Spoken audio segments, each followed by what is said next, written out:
ఓం శ్రీ దుర్గా పరమేశ్వరాయ నమః. ఓం శ్రీ శ్యామండేశ్వరి దేవి నమః. ఓం శ్రీ వరాహి దేవి నమః. అందరికీ నమస్కారము. ఈ వీడియో శత్రువుల గురించి మనం ఒక వాయిస్ రూపంలో తెలియజేస్తున్నాను. శత్రువులు మనం ఎంత మంచిగా ఉన్నా కూడా గెలుగుతారు. గెలిచి వీడికి మంచి దారిని వెళ్తున్నాడు, మంచి ప్రవర్తనలో ఉన్నాడు, బాగా ఎడ్యుకేషన్గా బాగున్నాడు, సైలెంట్గా వాడి పని వాళ్ళు చేసుకుంటున్నారు, మనకి ఏదీ లేదు, మన ఇంట్లో వాళ్ళు అందరూ మన వాళ్ళని తిడుతున్నారు, వాడు చూడు ఎంత బాగున్నాడు, ఆ అబ్బాయి చూడు ఎంత బాగున్నాడు, ఆ అమ్మాయి చూడు ఎంత బాగా చదువుకొని బాగా మంచి జాబ్ చేస్తుంది అని అంటారు. మీరు చూస్తే రోడ్లు ఏమైనా తిరగటం, అక్కడెక్కడ కూర్చొని టైం పాస్ చేసుకొని ఇంటికి వచ్చి మూడొత్తులు తినటము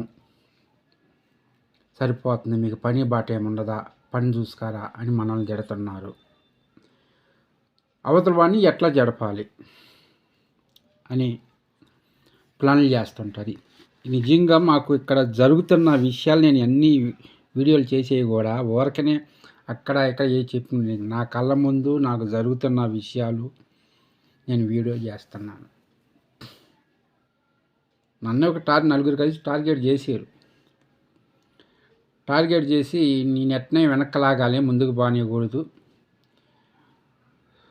ఎప్పుడు ఏం చేయకుండా సైలెంట్గానే ఉంటాడు, డబ్బులు వస్తుంటాయి, ఎప్పుడో బ్యాగ్ తగులుచుకుంటాడు, పోతాడు, వస్తాడు, మళ్ళీ ఏదో ఒకటి చేస్తాడు, డబ్బులు ఎక్కడి నుంచి వస్తున్నాయి ఏంది అని ఏదో ఒక విధంగా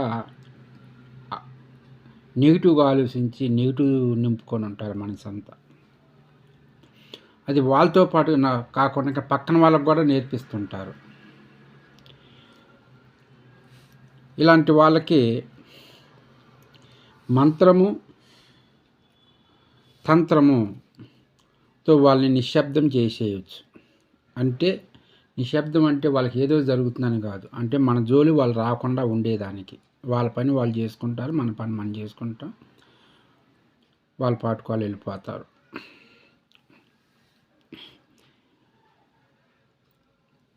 ఇట్లా జరుగుతున్నప్పుడు మనకి కూడా ఒకసారి అయినా కొంచెం ప్రాబ్లం అనేది ఎదుర్కోవాల్సి వచ్చింది. ఎందుకంటే వాళ్ళు అదే రూట్లో ఉంటారు, అదే పనిలో ఉంటారు, అదే ఆలోచనలో ఉంటారు. కాబట్టి ఎక్కడో ఒకసారి మనల్ని దెబ్బ కొట్టాలనే ప్లాన్లో ఎదురు చూస్తూ ఉంటారు. దీనికి మంచి మంత్రము తంత్రము, దీన్ని ఈ తంత్ర రూపంగా నేను మీకు తెలియజేయటానికి సిద్ధపడి ఉన్నాను.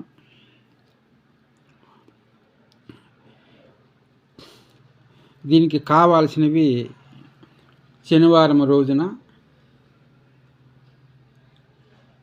మంగళవారము, పుష్యమి నక్షత్రము, అమావాస్య, రాహుకాలములో చేయవలసిన తంత్రం ఇది. ఈ తంత్రానికి తోడుగా ఈ మంత్రం కూడా జోడించి మనం ఈ ప్రక్రియ కానీ చేసినట్లయితే వాళ్ళు ఎలాంటి వాళ్ళైనా సరే సైలెంట్ అయి పిల్లలా అణిగిపోతారు. ఇంకా అదేవిధంగా ఒకసారి చేసినా కూడా వాళ్ళు సైలెంట్గా ఇంకా మళ్ళీ రెచ్చిపోతా మనం గెలుగుతా మనం రెచ్చగొడతా ఉన్నప్పుడు దీన్ని 1, 2 సార్లు 3 సార్లు 3 అమావాస్యలు కనుక చేసినట్లయితే వాళ్ళకి ఏమైంది కూడా తెలియదు.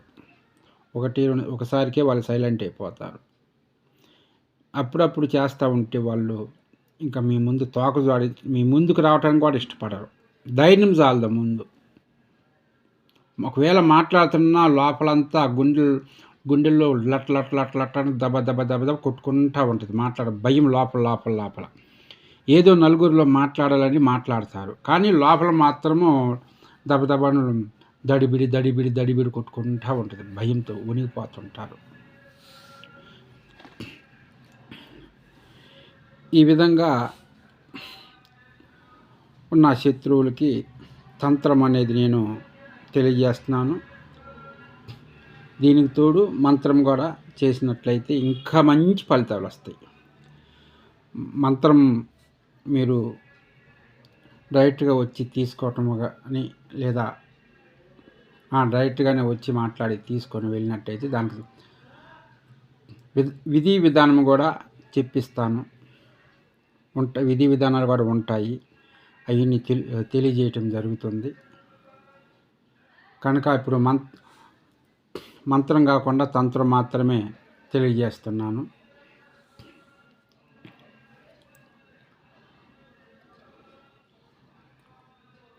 పౌర్ణమి రోజు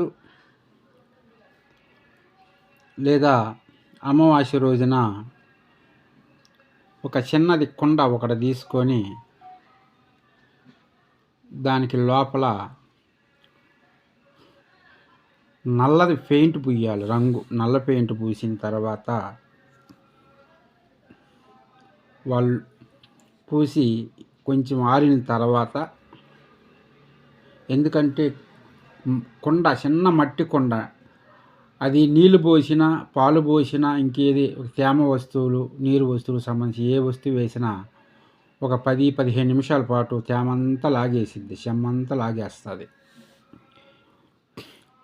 ఆ చెమ్మ లాక్కుండా ఉండటానికి, నీరు లాక్కుండా ఉండటానికి ముందుగా మనం ఏదైనా బ్లాక్ పెయింట్ కానీ రెడ్ పెయింట్ లోపల బ్రష్తో పూసి దానికి ఒక 5 నిమిషాలు అయితే ఆరిపోయిద్ది. తర్వాత దాంట్లో తెల్ల జిల్లేడు పాలు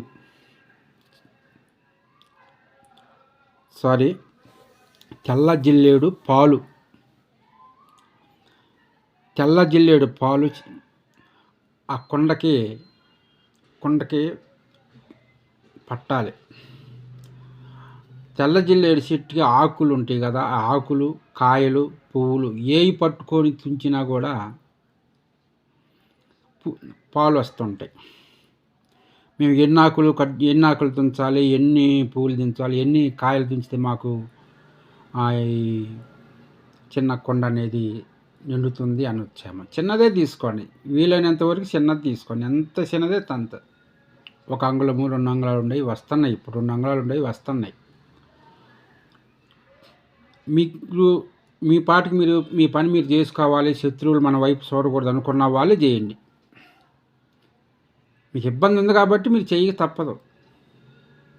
ఇబ్బంది లేకపోతే మీరు ఎట్లా చేయరు. మీరు ఇబ్బందిని తొలగించుకోవాలనుకుంటే కష్టపడాల్సిందే. ఇబ్బంది అంటే కష్టం అంటే ఏదో కష్టం అని కాదు, మీ నుంచి మీ శత్రువుల దూరం పంపించడానికి కష్టపడు.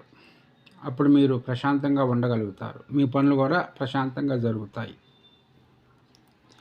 కావాల్సినది తెల్ల జిల్లేడు చెట్టు పాలు, కాయ, పువ్వు, ఆకులు ఇవేయి తుంచిన కట్ చేసిన పాలు వస్తాయి. ఆ మట్టి కుండకి పట్టి అందులో శత్రువు పేరు రాయండి. ఒక వైట్ పేపర్ తీసుకొని రెడ్ పెన్ తోటి శత్రువు పేరు రాసి ఆ కుండలో వేయండి. కుండలో వేసిన తర్వాత మళ్ళీ కుండ పైన కూడా నల్ల పెన్నుతోటి శత్రువు పేరు రాయండి. పేరు రాసిన తర్వాత దీనికి మంత్రం చెప్పాను కదా, ఆ మంత్రం మీరు 108 సార్లు కనుక అభిమంత్రించి కొండను చేతిలో పట్టుకొని మీ ఊరు 4 వైపుల పొలిమారులు ఉంటాయి. ఆ పొలిమారుల దగ్గర ఎక్కడైనా సరే 4 రోడ్లు కనుక ఉన్నట్లయితే ఆ 4 రోడ్ల దగ్గర చిన్న ఒక అరడుగు గొంత తీసి గొంతులో పెట్టి ఆ కుండని ఈరోజు నుంచి నా శత్రువు ఈ విధంగా వెంటనే సైలెంట్ అయిపోవాలి అని చెప్పి 3 సార్లు చేతితో ఈ విధంగా కట్టి దానిపైన ఒక రాయి పెట్టండి. వెనక తిరిగి చూడకుండా ఇంటికి వచ్చి కాలు చేతులు కడుక్కొని ఇంట్లోకి వచ్చి మీ ఇష్టదైవానికి నమస్కారం చేసుకోండి. అప్పుడు చూడండి అప్పుడు ఎలా ఉంటుందో. మంత్రం చిన్నగానే ఉంది, దీంతోపాటు తంత్రం చిన్నగానే ఉంది. మంత్రం కూడా చేసినట్లయితే ఇంకా మంచి ఫలితాలు. మంత్రం చేస్తేనే ఫలితం అనేది. ఈ విధంగా మీరు చేసుకుంటారని నేను తెలియజేస్తున్నాను. ఈ శ్రీ భద్రకాళి ఛానల్ని సబ్స్క్రైబ్ చేయండి, షేర్ చేయండి, లైక్ చేయండి. మీ ఫ్రెండ్స్ ఎవరైనా ఉన్నా కూడా ఇంకా తెలియపరచండి. జై వారాహిదేవి.